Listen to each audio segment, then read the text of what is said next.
Luis Echeverría Álvarez, presidente de México del 1 de diciembre de 1970 al 30 de noviembre de 1976. Luis Echeverría Álvarez nació en la Ciudad de México el 17 de enero de 1922. En 1938 ingresó a la Escuela Nacional Preparatoria y conoció a quien sería su gran amigo, José López Portillo. Ingresó a la Facultad de Derecho en la Universidad Nacional Autónoma de México, titulándose como abogado en agosto de 1945. Un año después, en 1946, comenzó su carrera política, incorporándose al PRI como secretario auxiliar del presidente del mismo instituto político en el Distrito Federal. En ese año pasó a ser secretario particular del presidente del Comité Ejecutivo Nacional del PRI, el general Rodolfo Sánchez Taboada, quien fue su jefe y maestro para la conducción de los gajes y mañas de la política mexicana durante 8 años. Entre 1954 y 1958 ocupa la Oficialía Mayor de la Secretaría de Educación Pública. Luis Echeverría era cumplido, eficaz, discreto y poco divertido sin gran vida social. Eso sí, siempre fue un gran trabajador. Durante el gobierno de Adolfo López Mateos, Echeverría fue nombrado subsecretario de Gobernación, gracias a la gran relación que tenía con Díaz Ordaz, quien, al llegar a la presidencia en 1964, le heredó su cargo como secretario de Gobernación por su servilismo incondicional y por su habilidad negociadora en los asuntos políticos. Se le confió la conducción de la política interna del país. En la sucesión presidencial, en 1969, el presidente Díaz Ordaz, en uno de sus acuerdos, le dijo a Echeverría: «¿Va usted a ser el presidente de la República? ¿Está usted preparado?». A lo que éste contestó: «Sí, señor presidente». Este hecho se consideró como un predestape.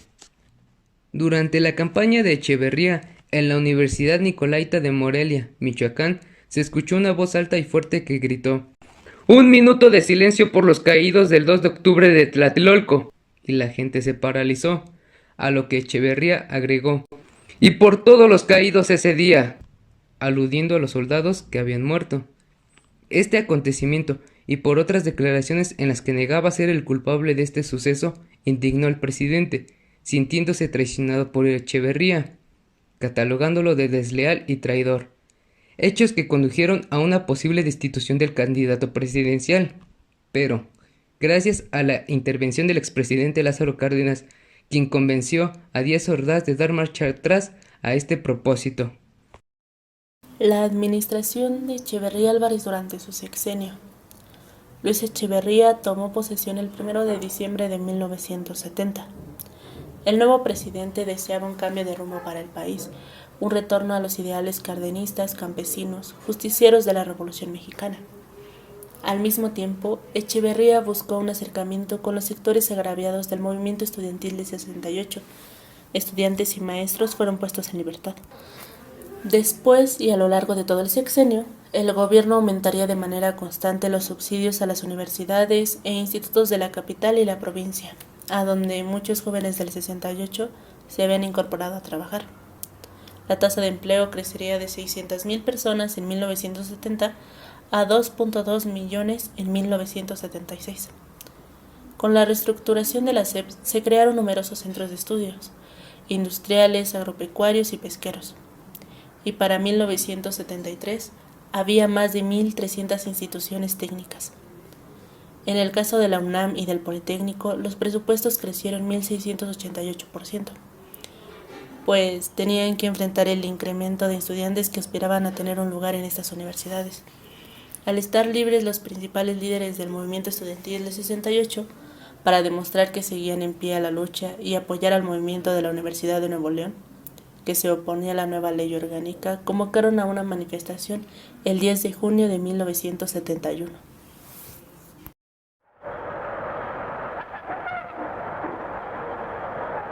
Llegamos precisamente a la altura del Cine Cosmos, observamos que está toda una cortina, granaderos, y más 1 metro más adelante o 2 metros está una cortina de elementos con varas de kendo y se nos hace raro aquello. se dejan ir sobre la cabeza de la manifestación estos elementos con las varas de kendo, se da el primer choque.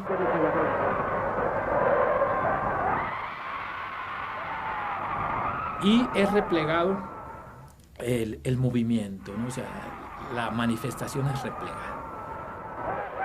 Pero en el tercer enfrentamiento, en el tercer choque, los halcones son derrotados. En ese momento aparece un sujeto que yo alcanzo a verlo, yo estoy al frente de esa manifestación, un sujeto de barba, él, con una pistola escuadra cromada, hace disparos a quemarropa contra los halcones, pero no hay ningún muerto, y sí la descarga total de la pistola. En ese momento que se oyen las detonaciones, aparece una serie de elementos de los halcones con M1 y con pistolas y empiezan a disparar contra la marcha. Vemos cómo caen compañeros, el griterío de la gente y aquellos disparando impunemente. El grupo paramilitar que había intervenido era conocido como los halcones. Por ende, este acontecimiento se conoce como el halconazo aquel jueves de Corpus. Esa misma noche, el presidente Echeverría ordenó una investigación sobre lo ocurrido. Caiga quien caiga, dijo. El regente de la Ciudad de México, Alfonso Martínez, negó la existencia de ese grupo y organizó una manifestación de apoyo al presidente. Sin embargo, poco después, él y el jefe de la policía renunciaron a sus puestos. La investigación prometida nunca fue tal. Años después, la revista Proceso publicaba un espeluznante reportaje en el que Alfonso Martínez narraba su versión de la matanza del 10 de junio, en el que expresó que Echeverría planeó la operación para echarle la culpa a él y desembarazarse así del legado del 68. En julio de 1976, la misma revista descubrió otros actos de premeditación urdidos por el presidente. Uno de ellos fue el golpe orquestado por el gobierno contra Julio Scherer, director general del periódico Excelsior, suprimiendo la libertad de expresión de este medio mediante manipulaciones violentas. Con este acto arrojó una inmensa nube de sospecha sobre su verdadera responsabilidad de lo sucedido en el 2 de octubre de 1968 y el 10 de junio de 1971. Los acontecimientos del 10 de junio acentuaron el rechazo de muchos jóvenes a incorporarse a las filas del sistema. Los más radicales habían optado por la guerrilla urbana y operaban secuestrando a empresarios y políticos en Monterrey, Guadalajara y el DF.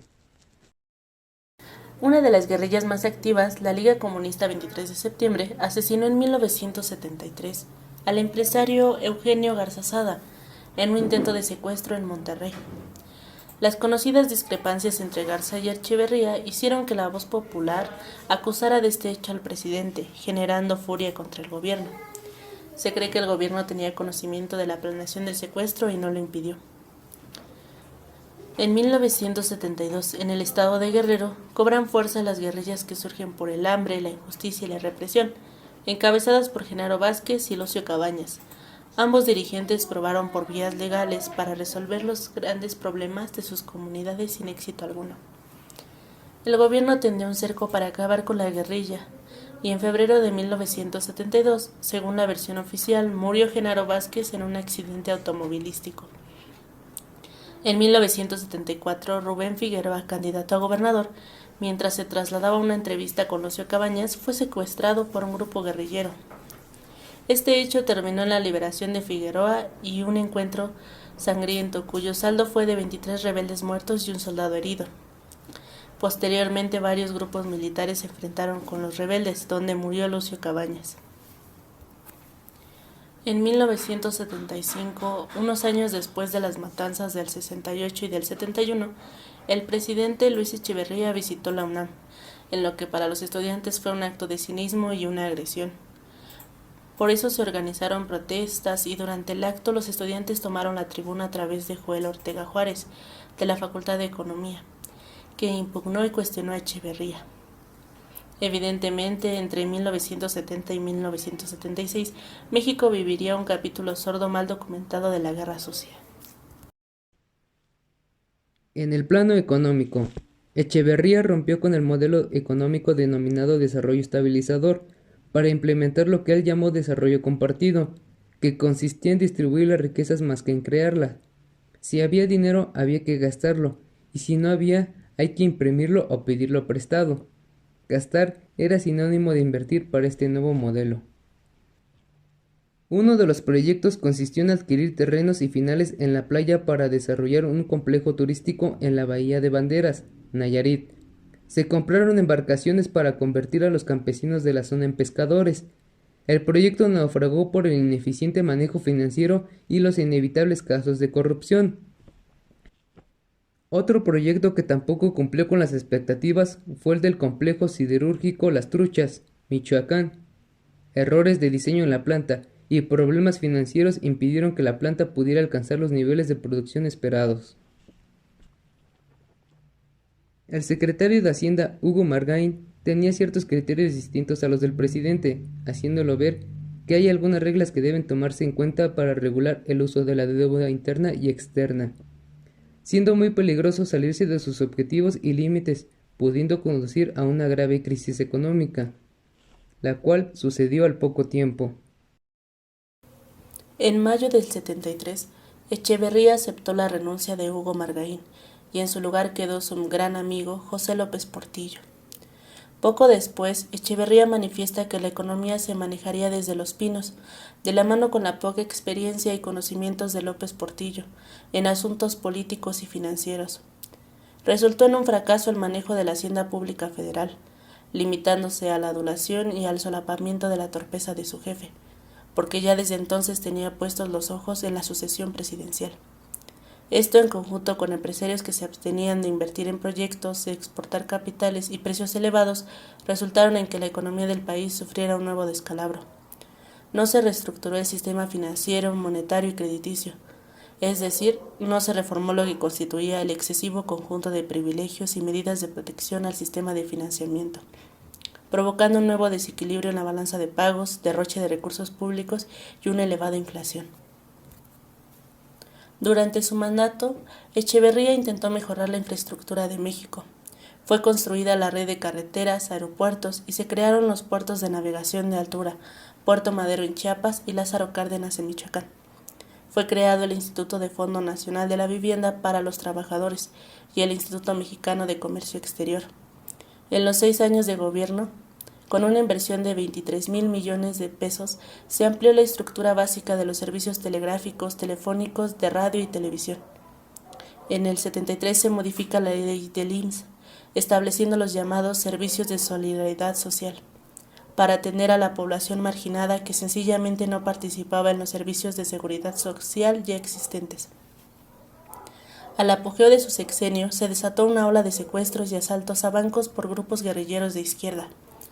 Aspectos como corrupción y la necesidad de oprimir la libertad de expresión hicieron que Luis Echeverría Álvarez pasara a la historia con uno de los sexenios más oscuros de la historia de México.